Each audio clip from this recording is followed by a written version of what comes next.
Greetings, everyone. This is Chaplain Bruce Morrow, and this is your Mule Skinner Word of the Day.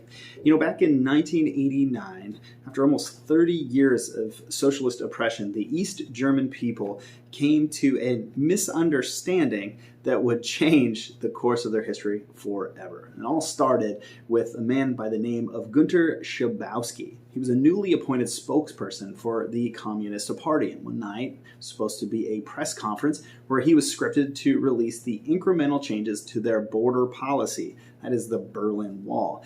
In it, they described the East somehow having access to the West. Well, a reporter jumped up and said, "When will these changes be put into effect?" And Schabowski, with the limited information that he had shuffled through his papers, looked up and said, "To the best of my knowledge, immediately."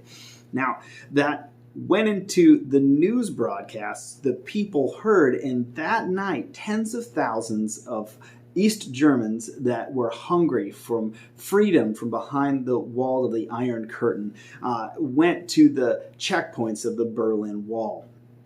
The guards, not knowing what to do, allowed them access to that freedom, and that is the accidental opening of the Berlin Wall, a wall that stood for communist oppression for decades and was soon to be torn down.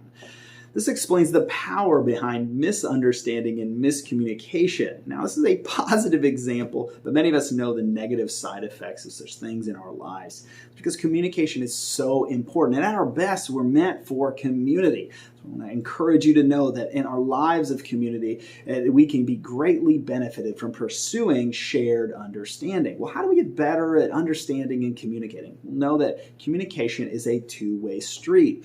It takes some sending and some receiving. And my tips for you along the send side are fourfold. First, be authentic. Be true to yourself. A lot of times in the Army especially, we think we need to take up some type of character to be a leader or an authority figure. It's just not always true. People are more receptive when you are true to yourself. 2, be bluff. Bottom line up front. Keep it simple and put the cookies on the low shelf.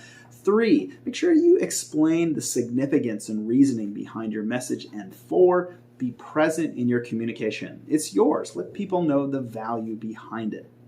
On the receiving side of communication, it's important that we listen attentively, that we speak respectfully, and know that seeking understanding is to seek to stand under someone. I want to dispel the myth as well that understanding is to agree with other people. That's just not always true. So we engage in this cycle, this evolution of taking new knowledge in and shaping the way we communicate and engage in community in the future. This can greatly impact and benefit our homes, our friendships, our workplaces, and even the political climate. As a chaplain, I'm benefited by pursuing shared understanding. James 1:19 says, "Everyone should be quick to listen, slow to speak, and slow to become angry." As always, you're welcome to come speak to me about the topics of these videos. I'm so thankful for your time. This is the Mule Skinner's Chaplain.